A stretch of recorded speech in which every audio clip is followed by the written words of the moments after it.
All right, welcome to another episode of Fake Football Analysts. I'm your host of the most, Aaron Cass. Sorry, everybody, I am at work, so I don't have a job like Hollywood Ray over here. We can do whatever he wants. Whoa! But I'm also at least with you could do yours. I can't be a TD and be like, "Yo, what's good?" I can't do that. So that would be a great live you're show. good. You're lucky. So we got a lot of stuff going on here. We got, old man Rivers. He's back. I have a few things to say about that one. We got your clean your desk segment is coming on tonight, but we're going to start off a little bit different. We're going to go into some college football. This one that just happened today. So Sharon Moore, head coach from Michigan, fired today. Kind of pulled an Ime Udoka from at the time Boston Celtics. So, Hollow Ray, what are your thoughts on this one? It's from inappropriate behavior with an administrator, and how does this affect Michigan as a whole? So, I didn't know much of the story until you shared it with me when we talked about it a little bit earlier, before coming on the show a few moments ago. On the surface, it obviously looks bad. Whether it was warranted or not, or because obviously we hope there was no assault a case to it, right? It's one thing just to have the relations, but hopefully there was nothing assault related. Yeah, nothing that I know of. No, that builds further questions and further issues down the road, right? To his character and for the program overall. I just wish that these coaches and even just these men in power in general would just learn to keep it at home. Yes, temptation is real. Yes, especially when you're the man in college, you basically can use your power to get whatever you want in that field. And because young women are looking to potentially advance, or they're afraid of blowing the whistle for whatever reason, they go along with it, unfortunately, right? And there's going to be some that listen to this and like, oh, it's not that deep. It's not that. And, once again, you're entitled to your opinion, but if that was your sister, if that was your daughter, if that was a cousin, a niece, whatever role they play to you, and that was someone that belonged to your family or was close to your family, and that was happening to, you would have an issue. Period. Now I didn't have the same stance with Ime Udoka, and that's because it was professional basketball.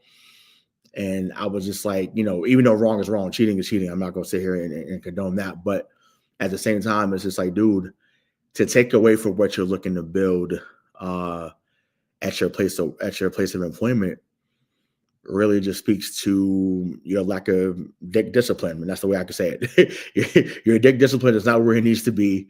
And it cost you. Once again, you're a black man that had a premier job at Michigan. Once again, we know about Bo Schembechler, we know about Lloyd Carr, we know about Jim Harbaugh. That's it. Once again, we know about black players that came through there. Obviously, the Charles Woodson, the Mike Harts, the Braylon Edwards. You know what I'm saying? Like, that's okay, but never a black coach.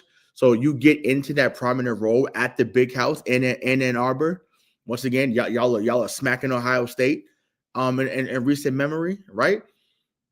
And you throw it away on some Shannon Sharp, like that's wild to me. So once again, on the surface, that's my initial thoughts. Once again, I hope that there is no.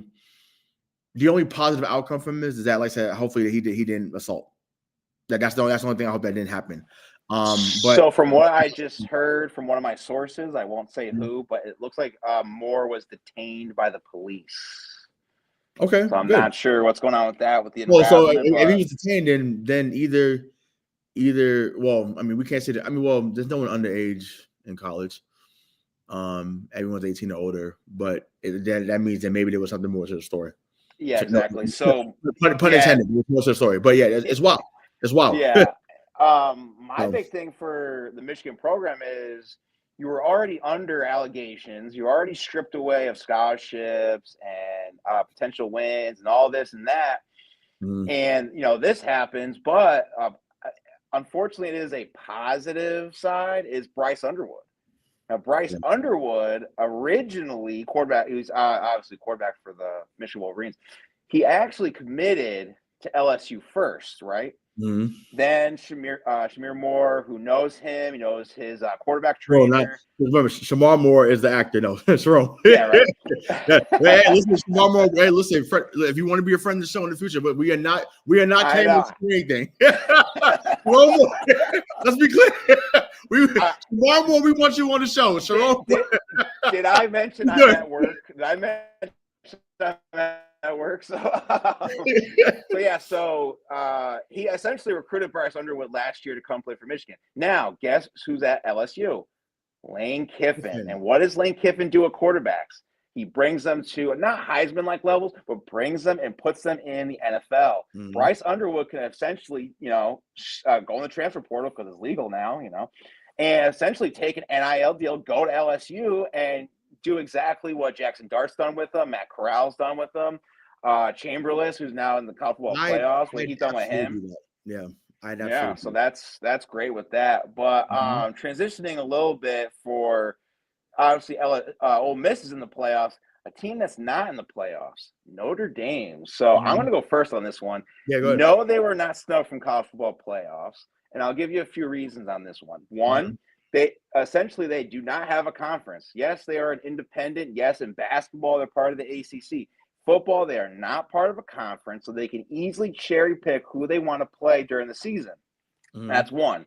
Two, because they're not in a conference, when they go to bowl games, win playoff games and such, the conference any money when the NCAA gives them, the whatever percentage that they get, and that goes right to the school. So that's number two.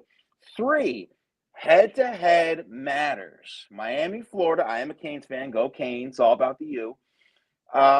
They won in the head-to-head against Notre Dame. So if head-to-heads don't matter, then pretty much like Texas, a team like Texas, what happened, who played Ohio State week one, they can essentially not worry about head-to-head matchups like that and just play cupcakes. That's how it is. So for Notre Dame, they went 0-2, get a 10-game win streak, whatever. The fact that they play the same teams that Miami did, Miami essentially blew out the teams better than Notre Dame. They're in a conference. Obviously, they weren't going to put the Duke Blue Devils in there because they have 5 losses, but it's all because they're independent. They basically have to go 11-1, and I understand the Alabama bias, so I'll give Notre Dame a little bit slack on that. The fact that the Alabama was not in the college football playoffs last year, the committee, which is, I believe, a predominant SEC-like committee members, they're going to redeem themselves and put Alabama back in, regardless of what happened in the championship game, because they didn't move them. And Ohio State, which they love because they're the defending champs, lost in theirs, and they didn't get moved either. They stayed right at the 2 spot. So for Notre Dame being snubbed, it's really not just because of who Notre Dame is and what non-conference they're in. But the fact that they declined a bowl game is obviously, it's a little bit childish on my part. And next year, they signed a deal last year that if they're top 12 next year, they're automatically in the college football playoffs. So how is that even fair? So, I mean, that's what happens when your conference are not their premier college football program. They have been for a long time. Are they though? Because every time they're in bowl games, obviously last year they did pretty well in the playoffs, but they always get blown out. In recent memory, but there was a time where they were the, like, Lou Holtz was the guy. They were the team from Tim Brown to mid '80s. Yeah. Well, no, I'm saying, but I'm like, but I mean, your team had a run in the '80s, right? Obviously, they've won, other past that. But I'm saying, like, your team had a run in the '80s. Nebraska, Nebraska, right? Oklahoma. My team even got one in the '90s. So the Gators. I'm just glad that Billy Napier is gone. So I'm just happy about that. because I refused to watch them until he was gone. So he's gone. So now I can watch a little more joy, even though the team hasn't been good. But my brother is a huge Notre Dame fan. So he grew up watching Tim Brown, Rocket Ismail. He is Notre Dame. I'm like down, like blankets, hats, like it's deep. Like it's Notre Dame. It's Notre Dame, Georgetown, like that. That's his era. Oh wow. Yeah, Alan Page, Iverson, like that's Dikembe, like that's his era. So he's those two teams down, like for sure. And we haven't talked about this yet, so I'm like, the first time he's hearing me speak about this is on air. But I think it is weak.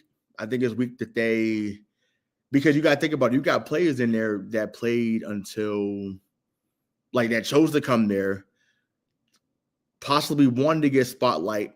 Even if, I mean, granted, even if it was like the Chick-fil-A Bowl, like you can get that last game tape on there that could get you into the Senior Bowl, could get you into some other camps before the draft. Like this is, they had a Heisman candidate in Love. Like he is a Heisman candidate, yeah. But I think the Heisman race, they just choose he is a good running back. Don't get me wrong, but I feel like they just choose a good running back, and then they're going to give it to a quarterback anyways, just so that's like. No, I'm saying, but even that though, like you could have gave him another chance to do what Ashton Jeanty was doing last year. You know what I'm saying? Granted, now his numbers wasn't as good as what Jeanty was, obviously, but like he's solid, and it's just like okay, but. What do they slap on the wall before they walk out? What does it say on there? Play like a champion. Right. So how do you walk out to that? That's a great symbol. Shout out to Rudy. One of the best football movies of all time. You walk out to that. Everyone taps it. And that's a mantra that you live by as a program, as a school. And you say, not today. That's a bad look, and I'm not trolling. I think it's weak. I don't even think it's funny. I think it's weak. Play. Be mad once again. Be mad about it and take it out on the opponent. Beat them by 40. That's what you do. You don't sit there, take the ball and go home. You don't do that. So I don't know. I mean, once again, I understand the frustration. I don't disagree with that at all. But at the same time, your obligation not only to the school, but to your players, right? Yes, the players are getting some actual money in college now, so it's a little different, but it's still amateur sports. There's still more of a pure love for the game at that level. And I just think you should let them go out on their terms and not just saying, and who knows, maybe the team collectively chose to say, I doubt that. I feel like Marcus Freeman got in his feelings and said, we're not going to play. That was probably an AD decision. Yeah. Yeah. That too. But yeah, I just feel like that's that. But yeah. Well, maybe it prompts them to switch up. I know, granted, they've been independent forever, so it's not like, they'll change right away. But I can see them maybe just joining the ACC in football too. I think if they join, I think they're going to try to do like a Big Ten or SEC, just so they can be like, well, we went into a heavier conference. The SEC, but that's like once again, I'm SEC. Obviously, I'm a Gator fan. I'm an SEC fan, period, because I just like watching that brand of football and college football. But Notre Dame and SEC does not make sense. Just doesn't. I don't even think Texas makes sense in SEC, but here we are. I think Big 12. I think what I'm saying. I just always, before we were born, it was the Big 8. Like that's how I view.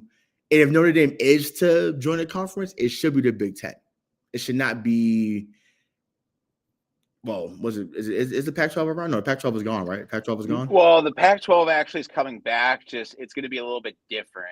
Gotcha. Okay, with different teams, yeah. Right. So I'm saying, but even then, like I mean, now the Pac-12 would make sense because they have the rivalry with USC. That would make sense. Well, USC is Big Ten now.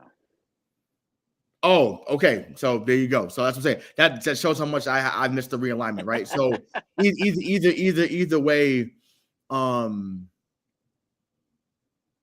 they should just join that. I know they play USC every year anyways, but I think they should just join that, call it a day, and go from there. But if you feel they were snubbed, that's fine. For those that listen to this or those that have been following online, that's great.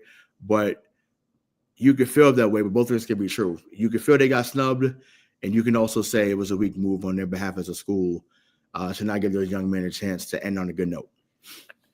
Yeah, speaking of ending on a good note, which is kind of the topic of the show, is Phillip Rivers signs with the Colts. I think he figured out that Matthew Stafford was going to pass him in passing yards, so he was like, you know what? Let me just come out of retirement. The high school kids don't need me, and I'll go suit up again for the Colts. Now, this is very desperate. So from what I saw, if it is accurate, they also contacted Andrew Luck to come back. Which now, that would have made more sense. Yeah, but Andrew Luck, he is not NFL like body type ready. He is just, I'm good being the the general manager at Stanford. So I think he's just gonna chill, do what he needs to do. Wait, hold on. You time out. You said physically he's not. He is not. If you look at him, he is 6'5". He's not. He is not what it is. Give him. Well, I mean, you can't even give him a few weeks because the season ends in a few weeks. But yeah, he's 35, 36. I mean, where guys are playing at that level. I mean, he had to play since 2019, I think. To me, if I'm them, I would say, hey, Andrew, take the off season. See you in April for OTAs. Nah, the guy's making bank. It's Stanford. He's architect major. He's good, man. He's not doing it. But so I did pull up Phillip Rivers' stats from the last season he was with the Colts. Mm-hmm. It was a full season. He went 11-5, 4,000, 24-11. So with 4 games remaining, 2 things. 1, can he bring the Colts to the playoffs? 2, what do you think he will do with the Colts in these 4 games? So people that know us on and off air, we have bashed Phillip Rivers, but not this is not a Phillip Rivers apology show. No, like, so obviously, listen, all jokes aside, you don't get 60,000 yards and not be good. So I'm come on, I'm so part of it is me messing around, but this is a joke. This is a joke, Aaron. This is a joke. 40, like, okay. And you're gonna scoff at how I bring it up, but it's fine. Like, that's what just makes the brotherhood. Tom Brady and Aaron Rodgers got y'all thinking this is easy. Got y'all thinking this is sweet. It is not normal to be 42, 43 years old and come on and bowl. It's not normal. It's not normal. So to come back thinking that you can still perform at a high level, I don't know. I'm scared for him. I'm scared for him. I am. I'm like that first hit is going to be something. Crazy. And now the fact that he's even thinking about like this one. This is like out of like the movie. Just I feel like this is the Replacements Part 2. Shout out to Keanu Reeves. It's like, dude. Now we know, he was always able to sling it. He never really lost arm strength. He threw that. He had that 3-quarter delivery. He was one of the first guys to really have that and really master it. Can you elevate Alec Pierce? Can you elevate Michael Pittman? Can you elevate Taylor Warren? Can you elevate Jonathan Taylor? We'll see. They clearly saw enough to think that he could still. But once again, everyone looks good in street clothes. Shout out to Charles Barkley. Everybody looks good. Everybody looks good in street clothes. So, once again, now his game was never predicated on athleticism anyways. He was a statue. So, can you just be Vinny Testaverde? I don't know. I don't know. And once again, Vinny wasn't great towards the end. But I'm saying, like, it was serviceable.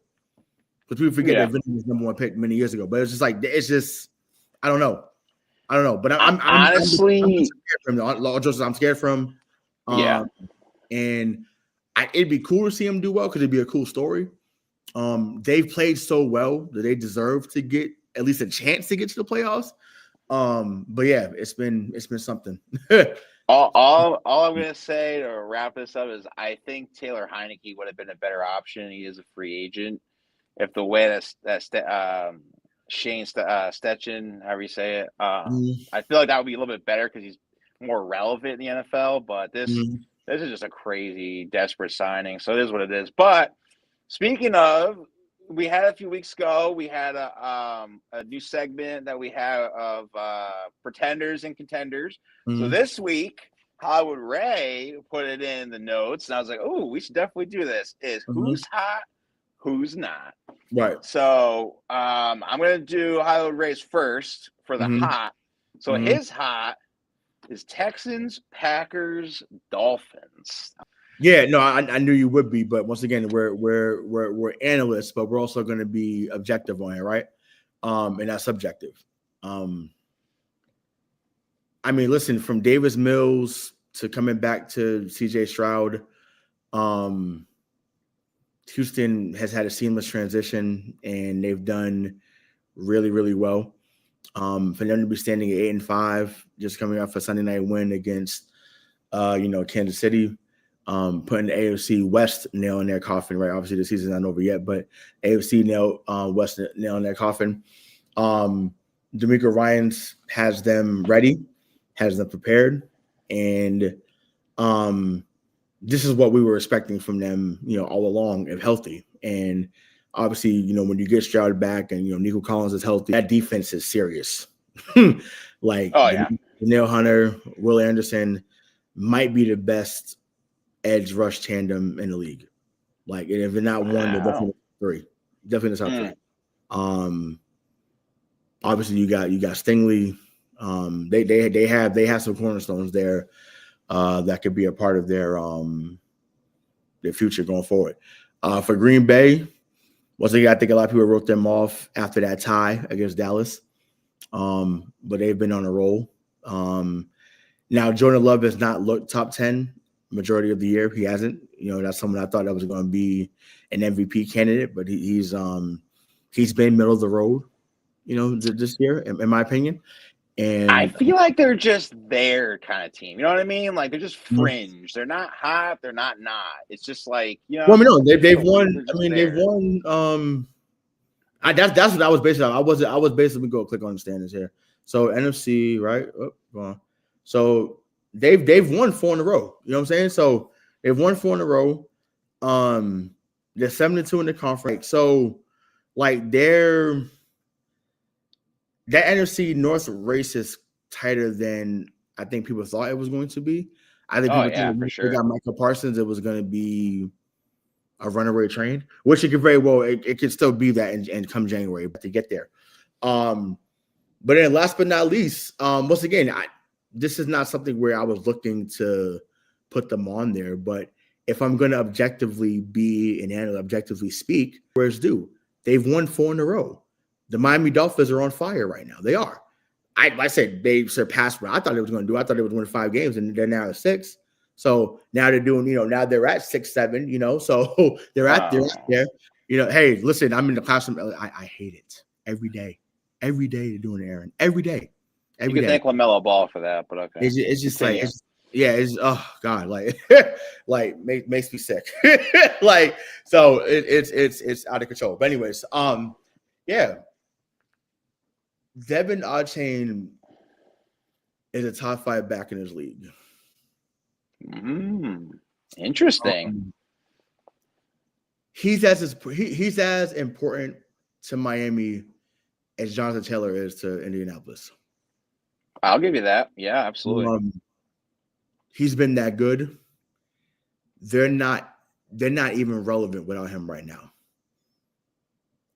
Tua's doing enough to keep them afloat. Once again, he has not been great, but he hasn't lost them games recently. You still got Jalen Waddle. you have the the football corpse of Darren Waller. It's a shame because I think he kind of fell off when things were over with him and Kelsey Plum too. Not to get too personal, but I do think whatever went on behind the scenes there, they seemed so happy and he seemed happy. And I think just once there was turmoil behind the scenes, it kind of changed things for him, unfortunately. But it is what it is. But yeah, they've let go. They let go Jalen Phillips. Traded him to Philly. So they still have some guys there that have been stepped up, and I guess their pride kicked in. Because once again, they should have been a better team, right? Obviously, when you got Tyreek Hill, you got Water, like you should be a 10 to 12 win team. But yeah, now they're playing with pride, and there's a way they sneak in, maybe as a 7 seed. But like I said, as right now, as we tape this on December 10th, in the year of our Lord 2025, the Miami Dolphins are a team that's on fire, and I give credit where it's due in the moment. But I will not sit here and say nothing would make me happier if they fall off next week. If we talk, in the next couple of weeks, if we do it, who's hot, who's not? Because exactly. Yep.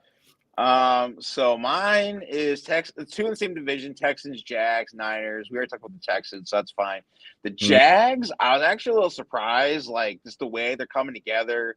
They did lose Travis Hunter, the number 2 overall pick, a few weeks ago. Brian Thomas is looking like a shell of himself. But it's the same thing with the Dolphins. Travis Etienne is really stepping up. Like he had a few weeks where he was a little bit off, and they were kind of going back and forth, like if he was gonna start or not. And I really like the addition of Jacoby Myers. We talked about that as well during the trade deadline episode. So I did not think Liam Cohen, after he was like Duval, I didn't think he was going to be this good with this team right now. It just shows like how prepared he really is, and I just feel like this team is definitely either going to win the division or come in second because it's just the Texans are so hot. But it kind of goes into my Niners because I actually had Seahawks at first. But I was like, you know what? The Niners are doing the same thing with more injuries. Like Juwan Jennings was hurt in the beginning of the year. Ricky Pearsall was hurt a little bit in the beginning of the year. They lost a lot of defensive players at the beginning of the year. Yeah, like Fred Warner was a big piece, and he's gone for the year. So that the fact that they're in the hunt in the NFC West is pretty incredible, especially with the Rams being as like scorching hot as they are, and the Seahawks, who are actually doing pretty well with Sam Darnold. Like the fact that this Niners team, which people gave no chance this season, especially with like the Christian McCaffrey thing, like will he, won't he? George Kittle got hurt. The fact that they are in a position to either win the division or be in a wild card playoff spot is pretty amazing to me. We both have the same knots, so I'll leave yours up. I'll show everyone that we have the same ones. Colts, Eagles, Chiefs. The biggest knot, I think, is the Chiefs. And this is going to be a little bit weird, but I feel like the script that Arian Foster said years ago, I feel like they're following the Patriots script from when, and hear me out, they have 3 Super Bowls, just like the Pats did. They lost 2 Super Bowls, just like the Pats did. Now what they're going to do is they're either going to make the playoffs, lose in the second round or they're not going to make it. So I feel like they're becoming the Patriots from back then, but a little bit different. We don't have to get too much into it. That's just my take. Eagles, what a downfall. I mean, Jalen Hurts had 5 turnovers Monday Night Football. I believe Jackson Dart beat the Chargers, but I could be wrong. I don't think he had 5 turnovers like Jalen Hurts did. So that's just me being me. So yeah, the Eagles and Chiefs, I think, were the 2 biggest ones just because they were in the Super Bowl last year, and now they might not even make the playoffs, I would say. Right. I can see the comparison with Kansas City. It just seems like that script. I'm not saying they are the Patriots, but just that script. For those who once again, like I said, we don't have to do the deepest dive, but for those that don't know that's newer or just younger that's listening to us, 2002 and 2008 are the only 2 seasons that the Patriots missed the playoffs in the Brady era. 2002 they went 9-7.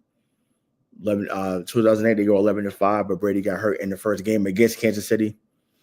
No, that was against the Titans. No, it was Kansas City because Bernard Parler hit him. It was Kansas City. No, he was part of the Titans. Didn't Bernard Parler play for Kansas City too? Though, when he hit him, I thought at one point, but it was the Titans. Oh, gotcha. Okay, so yeah, so either way, Bernard Parler, who I'm like I said, I'm working. I'm on a personal journey. I'm not cussing as much, so I'm gonna chill out. But he's a B. He's a B. he's a hoe. Respectfully, he's a hoe. Because he took a year of greatness potentially from us. And it just kind of went down like a downward spiral. And he hurt Gronk too, so he was just like he was just a one-man wrecking crew. But yeah, we'll see. Killer. Yeah, for literally. Philadelphia, listen, man, and we talked about this a few weeks ago. Jalen Hurts is not who y'all think he is. Just not. He's just not. He's not who you think. Like I said, once again, it's okay for him to be the Black Alex Smith. It's okay. It's all right. He is someone that has to be elevated by the talent around him. And y'all should know that because he went to Alabama. Yes, I know he transferred to go to Oklahoma. I get that. I really do. But to me, he's elevated by what's around him. And that's okay. That's okay because he's forever a champion. But right now, he's more in the Trent Dilfer, Brad Johnson category than he is a Drew Brees. It really does show, though, that offensive coordinators really make a difference. It matters. At least, 4 offensive coordinators in his tenure with the Eagles? Mm-hmm. But, yeah, I mean, it is what it is. But obviously, the Colts are on here for obvious reason. Obviously, lose their quarterback for the year. And say what you will about Daniel Jones. He played well throughout the year. He did. He was not the reason why they were losing games. He was a big reason why they were winning games. So, there was a lot of times where he looked like the number 6 pick in the draft. Or was he? No, was he 18? No, he's 18. No, he was 6. He was 6. Okay, 6, but I feel like Jonathan Taylor really was the Colts offense. No, sure. I mean, of course, a big running game. You know how I feel. The run sets up the pass. So I'm with you on that. But I'm just saying, like he did more than enough. He wasn't Curtis Painter back there. I know Colts fans. I know that hurts you to hear that name there. But he wasn't Curtis Painter. And he wasn't. He wasn't anybody in that mold there. So yeah, so that wraps it there for that. I don't know if you want to get into this one topic or if you want to get into final thoughts. We could do what we were talking about earlier, or if you just want to do final thoughts. We could jump into the final thoughts. All right. So I guess I'll go first on this one. So for final thoughts, what I'll say is make sure you guys like, subscribe, download, do whatever you need to do, hit the bell button and go ding. So when we pop up to do our shows, that you'll be able to watch it. Appreciate everyone that's been liking our shows, watching in general. If you're not watching live, that's okay. At least you're watching it. This guy right here is going to be on Missing the Point. Is to do a double show. Make sure you guys follow them on all streaming platforms. They're going to do a ranking show. So that should be very interesting. I had something else too, but I totally forgot. But yeah, Black People Matter. Okay. Well, you may be able to see it at work, but I'll miss it because I'll be on the show. Finally, and I'm not doing the rock, but finally, ESPN is giving us a 30 for 30. Oh yes, that's what I was gonna say. Yes, I'm our hero. Yeah, and to be cool as the other side of the pillow. That should have been the name of it. I hope that's the name of it. I don't remember the name, but that should be the name of it. No, it's Booyah. Oh, okay, well, yeah, Booyah. But yeah, to me, cool as the other side of the pillow. That to me should have been the name. But yeah, Booyah makes sense too. If he's not, if he wasn't on ESPN, he's definitely top. He's definitely top 3. Yeah, I feel like if he wasn't on ESPN, we wouldn't be doing this. In all honesty. Yes, yeah, for sure. Right. Exactly. So him, Josh Sanders, those are guys, there's another guy that comes to mind. I can't I'm seeing his face, but I can't think of his name. But they're pioneers, and you would get up at 6 a.m. to see him and Scott Van Pelt or him and Neil Everett, right? And they would sit there and give you those highlights, and you could sit there and watch them from 6 to 10 doing the same thing. Like it didn't matter. So yeah, I'm glad they're giving him his flowers again and letting the world see just how powerful he really was in the sports world. His legacy lives on through his family with his daughters, and we thank you. People that other people that do sports podcasts, or even just podcasts in general that watched you, we say thank you, because your impact lives on for forever, and this show has a lot has a lot more coming. Other things that we're both a part of has some great things coming. So, I just look forward to see what's next. But it definitely was a big inspiration on what we do and what a lot of us do, in this current day. So, but as always, Black Lives Matter, not just when it's convenient for you. Yep, and that'll wrap it up with the Fake Football Analyst podcast. We will see y'all when we see y'all. Peace. Peace.